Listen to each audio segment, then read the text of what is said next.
الحمدللہ وکفا سلام علی عبادہ الذین اصطفیٰ۔ تمام رفقاء اور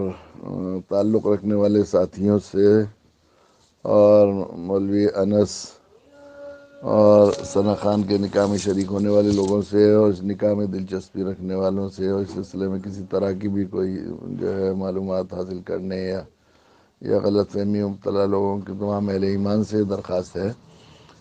کہ عزیزی مولوی سید انس بہت زمانے سے الحمدللہ اس حقیر کے رابطے میں ہیں۔ وہ بہت صالح نوجوان ہیں اور وہ ایک ایسے خانوادے سے تعلق ہیں، قاضی حاجی عبدالوہاب صاحب، جو بہت بڑے، کل حضرت مولانا احمد لاڈ صاحب بہت دیر تک ان کے مناقب اور فضائل بیان فرماتے رہے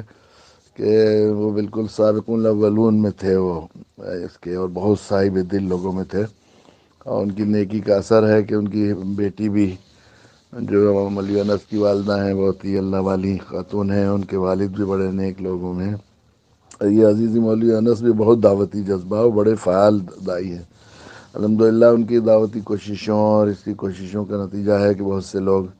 الحمدللہ راہ راست پر بھی آ رہے ہیں۔ ان کو بڑا جذبہ ہے دعوتی، اسی جذبے کا ایک حصہ ہے کہ ثنا خان جو فلمی ایکٹریس تھی، انہوں نے توبہ کی اور وہ دینی دعوت سے جڑ گئی ہیں۔ اب ان دونوں نے بہت ہی بڑوں سے مشورے کے بعد یہ فیصلہ کیا کہ ہم لوگ نکاح کریں، اور اس نکاح میں دونوں کا، دولہا دلہن کا آخری درجے میں جذبہ تھا کہ 100% سنت اور شریعت کے مطابق ہو۔ اور خود ثنا خان نے یہ بات جب سنی کہ اللہ کے نبی صلی اللہ علیہ وسلم نے حضرت فاطمہ کا نکاح جمعے کے دن کیا تھا اور مسجد میں کیا تھا، تو انہوں نے خود ہی کیا کہ بہت سادگی کے ساتھ نکاح ہو جائے جمعے کے دن اور مسجد میں۔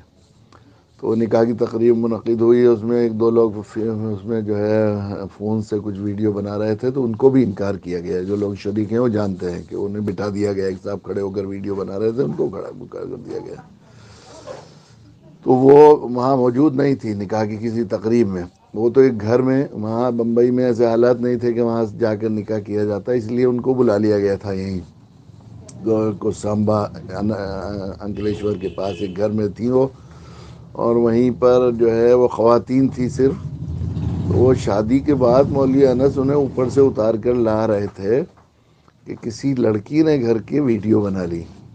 وہاں صرف خواتین تھی، مرد کوئی کسی کو جانے کی اجازت نہیں تھی، وہاں پر نہیں تھے، وہاں پر اس فنکشن میں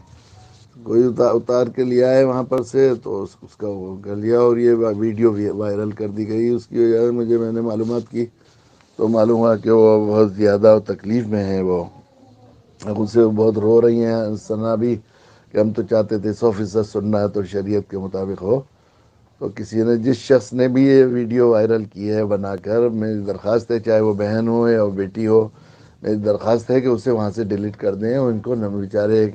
توبہ کرنے والا، ان اللہ یحب التوابین فرمایا، اللہ محبوب بنا لیتے ہیں توبہ کرنے والے۔ ایسی جگہ سے توبہ کر کے وہ الحمدللہ وہ وہاں سے توبہ کر کے واپس آئی ہیں، وہ جو ہے توبہ کر کے واپس آئی ہیں، تو اللہ کی بڑی محبوب بندی ہیں۔ ان کا دل دکھانا ہے ویڈیو ڈال کر، اور ان کو یہ اچھا نہیں ہے۔ اور جو لوگ یہ غلط فہمی سمجھ رہے ہیں کہ وہ اسی انداز میں انہوں نے ویڈیو بنا کے خود وائرل کی ہے، تو یہ غلط فہمی، بدگمانی اچھی بات نہیں ہے۔ میں نے بہت تحقیق کرنے کے بعد یہ وضاحت کی ہے تاکہ لوگوں کو غلط فہمی ہو جائے، ان کے لیے دعا بھی کریں، اس جوڑے کے لیے اللہ تعالیٰ خیر و برکت سے مالا مال فرمائے اور ہر طرح کے شر سے، فتنے سے محفوظ فرمائے، اور ان جوڑوں سے دین کے دائی اور شہدائی پیدا ہونے کا ذریعہ بنے، آمین ثم آمین۔